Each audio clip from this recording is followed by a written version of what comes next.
Welcome to Start with Hello, conversations about disability. I'm actually flying solo for this episode. Ryan is tied up doing, presidential things, I would say, for our ministry, and has given me the keys to the car. So hopefully I can handle it. You'll have to chime in on social media and tell everybody that this was the best episode you have ever listened to date. Let's get started. I would imagine that if you are in any way connected to the disability community, you have most likely heard or seen of churches or organizations hosting prom events. Some of them are called Night to Shine. Some of them are Jesus proms, fall festivals. There's a lot of different names for these. However, for those of you that have never heard of these type of events, I want to take a quick step back and first explain what it's all about. So today I'm going to talk through the prom, how to plan for it, as well as some important considerations for what happens after an event like this. And this episode isn't just for those who have never planned an event like this, and you might be considering it. This is also for people who have hosted a prom. To begin, I want to take a quick moment for some clarification in that not every single prom is a Night to Shine event. I think there's some who use those terms interchangeably, but there are some differences. If you jump on the Tim Tebow Foundation website, and I'll put a link to all of this in the show notes, and you look for a definition of what Night to Shine is, you would find the following mission statement. I think it serves as a great description. Night to Shine is an unforgettable, worldwide celebration event centered on God's love, honoring and valuing people with special needs. That definitely captures the essence of a Night to Shine event. What I would add is that the fact that this is a formal prom event for individuals with disabilities ages 14 and up annually, and Night to Shines are held Friday before Valentine's Day. Night to Shine is an official event from the Shine On Tim Tebow Foundation, but not every prom for those affected by a disability would be an official Night to Shine event. That's okay, but we want to make that distinction. I would imagine that a church would see any of these promotional videos, photos, things like that online, and they're like, wow, this is such an awesome event. And then I would also imagine that the other thought that would cross your mind if you haven't hosted one of these is you could feel overwhelmed. Like there's no way we could even plan something this big. Like where do we even start? But there's several places where you can find help on the best place to begin. Now, if you're wanting to host an official Night to Shine prom, you can visit their website. And again, I'll put this in the show notes, and it'll give you everything that you need to know. There's even an application process. And once you go through that, and if you're approved, I believe the Tim Tebow Foundation, they will send you planning materials. There's a lot of things that will come with that. They can guide you to the best way to host a Night to Shine prom. Now, if you're trying to plan an event like this and you feel like you need help and you don't know where else to go for advice or assistance, obviously, official Night to Shine prom, they'll give you planning assistance if you need it. I've already mentioned their website, so it's the best way to touch base with them since they're the official source for questions about their official events. But let's talk just for a second about planning a formal prom or dance event. And this is something that you're like, you know what, just want to do it on my own. Does it have to be an official Night to Shine event? You can absolutely do your own thing. I don't think there's any rule that says if you're going to host a prom, it has to be this title or this thing. Many churches do their own version of what a lot of people call a Jesus prom. And there's advantages of whichever way you decide to go with this. Obviously, being approved as a Night to Shine host. You get planning help. I think you get funding, and you get to be a part of a worldwide celebration event.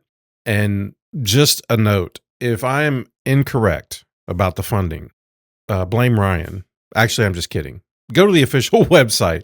Don't blame me or Ryan. If you decide to go at this on your own, you might find that you have a little bit more flexibility when it comes to things like the date, the theme, the entire, all of those things. So if you want to plan and host your own event, there's a couple places you can look for help. On our website, we have an article, 10 things to consider when planning a prom.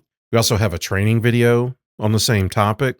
I always put this out with each episode, but we're always available to help out with planning something like this, or really anything disability ministry related. We offer free consulting, and you head to our website. I think at the top right, I want to, and you can set up a free consultation that way. And we can touch base with you, just kind of walk through some things and help you feel more comfortable about getting started and all of the follow-up that'll need to take place. Now, if you've been following us for any amount of time, I'm hoping that you've seen us communicate our Let Your Light Shine resource. And if you've wondered what that is, and is that specific only to Night to Shine, or is that available for anybody to use, maybe you got a couple questions. So in collaboration with the Tim Tebow Foundation, we created this free video devotional series for their Night to Shine prom event. If your church hosts Night to Shine, you can share a devotional every day for 6 days leading up to your event, which would make this a week-long experience. Now, if you're planning or hosting, you're doing your own thing, there's a lot of other ways that you can use this resource. You can share the devotional Monday through Saturday. You can celebrate what you've learned together on a Sunday, or you can spread it out even over 6 weeks, sharing a devotional a week with your group. And I just wanted to say a quick side note about this. I've seen people who have used this as curriculum. That's the best part about it being digital, and also about it being free, is that this allows you to customize it to fit your group. Because at the end of the day, you know your group and your community better than we do. All right. After prom is a wrap. Everybody's had a great time. The building is still standing. Staff and volunteers are high-fiving. The disability ministry staff gets a raise. What else could I throw out there? Everybody goes home. Everybody's happy. That really shouldn't be the end of it for the host, though. So let's tackle this from a big picture, from a ministry preparedness perspective, if you will. And then second, I want to look at it from a ministry growth momentum perspective also. So having a prom style event, it's a big win for the church and the disability community. I mean, there's no doubt about that. The only issue for some churches and communities is the fact that this event only happens one day a year. What about the other 364 days? What happens on the Sunday following your prom if your church doesn't have anything programming in place for this community? It can be a real shock and disconnect for the disability community. This reminds me of one of the first years that I was actually serving at a summer camp with my church, Southeast Christian, and it was a couple nights overnight, and the camper that I was hanging out with all weekend showed up on day one, and towards the end of that day would become emotional. And these events are so few and far in between, and he just wanted it to last forever. Now, thankfully, after camp, he belongs to a church that has their arms open to him, wants him a part, has programming for him, makes things available. But imagine the shock that if you come to an event like a Jesus Prom or Night to Shine, and you're like, wow, this was so amazing, and then the church has nothing else to offer. Prom style events are great celebrations, and they can actually be a catalyst for growth, but your church, it has to be ready for that growth, right? I think this is one of the reasons that the Tim Tebow Foundation created what is called now Shine On. And it's Shine On is a ministry of the Tim Tebow Foundation, a faith based community source of inspiration, belonging, education for everyone impacted by disability. I love that. Everyone impacted. Their official wording, like Shine On, envisions a global community of churches and families that foster belonging and purpose for all. Shine On helps churches and families prepare for those other 364 days of the year. It's a helpful resource whether you plan a night to shine prom or not. And many of you may not know that Ability Ministry is an official Shine On contributor. And you might be thinking, well, yeah, that sounds great. What does that mean? It means that we create resources for the Tim Tebow Foundation to use to help these Night to Shine churches be better prepared to create places of belonging for all. Beyond just having programming in place, churches that host proms have an amazing opportunity to keep the momentum moving forward. And I want to touch on that just briefly here. So if you've hosted a prom, you have a list of both participants and volunteers that you can continue to reach out to. We always encourage churches to already have a few monthly or quarterly events pre-planned before the prom event. That way you can promote them to the people at the prom, have invitations printed and ready to hand out to everyone to invite them back to something as simple as a karaoke night, a movie night, or a trivia night. For the trivia night and the movie night, and I can link these again in the show notes, we have some articles on how to put something like that together. The bottom line here is that you should never waste an opportunity to capitalize on ministry growth, especially when you work so hard to pull off such a large scale event like a prom. And you might be thinking, great, I've listened to all this stuff, but you know what? I've hosted a prom already. I am now a seasoned expert. People come to me for advice. Maybe you're looking for ways to change it up or to freshen this event, if you will. We would just encourage you to not be afraid to try new and different things. If you've done a prom for several years, you know what your community enjoys. And you might be tempted to continue to just do the same old thing each year. And there's nothing wrong with that. If it works, do it. But that doesn't mean you can't get creative and offer different things within your event. You can mix in unique options you haven't even tried before, maybe upgrade or change the dining or entertainment options.